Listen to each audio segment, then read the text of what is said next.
बहुत समय पहले की बात है। एक विशाल और समृद्ध राज्य में राजा हर्षवर्धन शासन करते थे।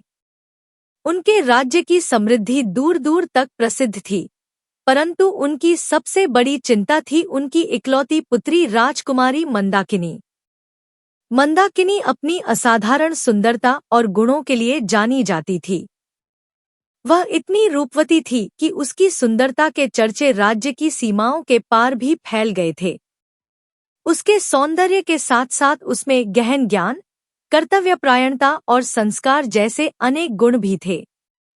वह अपने पिता की लाडली थी और शायद यही कारण था कि धीरे धीरे उसमें अभिमान आ गया। उसे लगने लगा कि वह सबसे श्रेष्ठ है और किसी को भी अपने सामने कुछ समझने की आवश्यकता नहीं है। राजा और रानी ने कई बार उसे समझाने की कोशिश की कि उसका यह अभिमान और कठोरता भविष्य में उसके लिए परेशानी का कारण बन सकते हैं, परंतु मंदाकिनी पर इसका कोई प्रभाव नहीं पड़ा। कई राजकुमारों ने उससे विवाह का प्रस्ताव भेजा, पर वह किसी को अपने योग्य नहीं मानती थी। समय बीतता गया, उसकी उम्र बढ़ती रही और उसकी यह अकड़ राजा हर्षवर्धन को लोकनिंदा का विषय बना रही थी। लोग उनके बारे में तरह तरह की बातें करने लगे। आखिरकार राजा ने बहुत सोच विचार कर एक कठोर निर्णय लिया।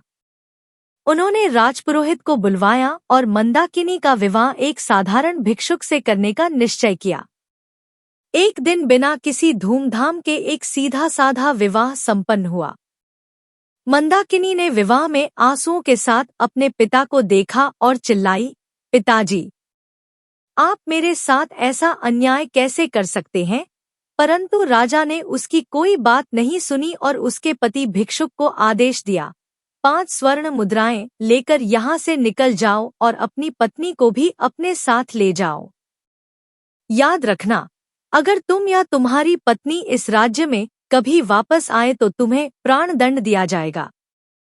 भिक्षुक ने बिना कोई प्रतिवाद किए मंदाकिनी का हाथ पकड़ा और उसे लेकर महल से बाहर निकल पड़ा। मंदाकिनी की आंखों में आंसू थे, परंतु उसके पति का चेहरा पूर्ण रूप से शांत और प्रसन्न दिखाई दे रहा था।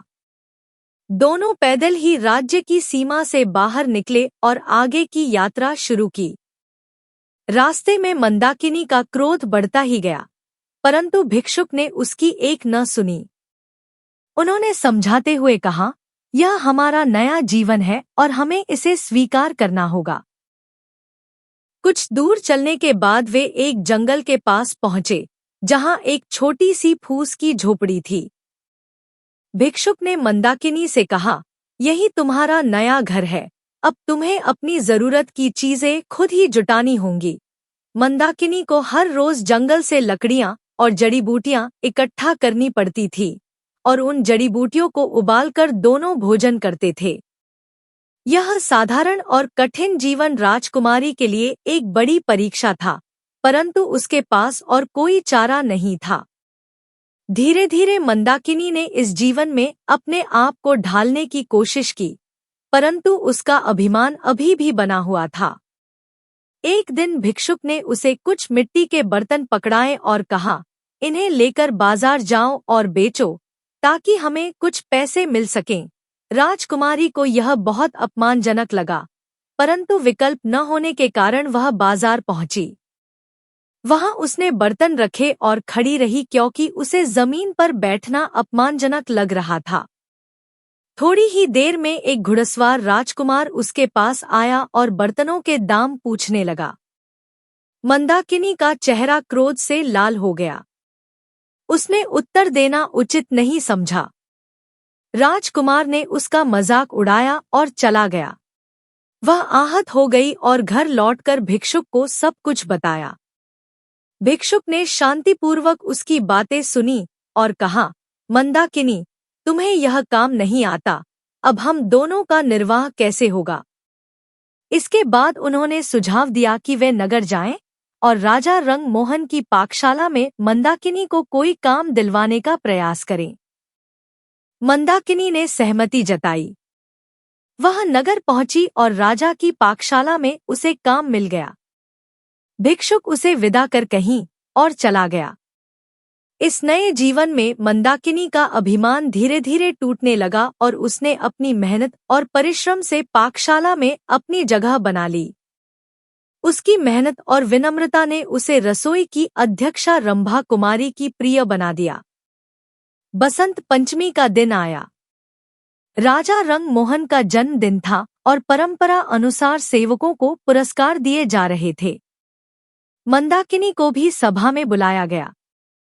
जब सभी सेवक पुरस्कृत हो चुके, तब राजा की नजर मंदाकिनी पर पड़ी। राजा ने उसकी विनम्रता और परिश्रम से प्रसन्न होकर कहा, मंदाकिनी, मैं तुमसे इतना प्रसन्न हूँ कि तुम्हें अपनी रानी बनाना चाहता हूँ। मंदाकिनी चौंक गई। उसने सिर झुकाते हुए कहा, महाराज, क्षमा करें, मैं एक परस्त्री हूँ। मेरा पति भले ही भिक्षुक है, परंतु वही मेरा सर्वस्व है। अगर आपको मुझ पर कृपा करनी है, तो कृपया मेरे पति को खोजकर मेरे पास ले आइए। राजा मुस्कुराए और महल से बाहर चले गए। थोड़ी देर बाद वही भिक्षुक राजमहल में आया। मंदाकिनी दौड़कर उसके पैरों में गिर पड़ी। भिक्षुक ने उसे उठाया और कहा, मंदाकिनी, ध्यान से देखो, क्या तुम्हें मुझ में और राजा रंग मोहन में कोई समानता नजर नहीं आती? मंदाकिनी चौंक गई। उसने ध्यान से देखा, भिक्षुक के वेश में स्वयं राजा रंग मोहन खड़े थे। उसकी आंखों से आंसू बहने लगे। राजा ने कहा, मंदाकिनी, क्षमा करना। तुम्हारे अभिमान को तोड़ने के लिए मुझे और तुम्हारे पिता को यह योजना बनानी पड़ी। जीवन में सच्ची खुशी के लिए विनम्रता और समर्पण आवश्यक है। यही तुम्हें सिखाने के लिए यह कठोर निर्णय लिया गया था। मंदाकिनी ने राजा के चरणों में नमन किया और कहा, महाराज, आपने मुझे आज जीवन का सच्चा अर्थ समझाया। मैं आपकी कृतज्ञ हूँ।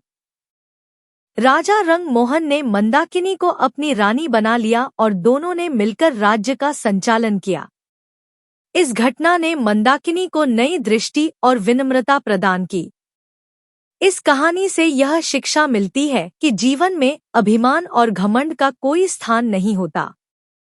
कठिनाइयां और संघर्ष हमें सच्चाई से रूबरू कराते हैं और हमारे व्यक्तित्व को आकार देते हैं।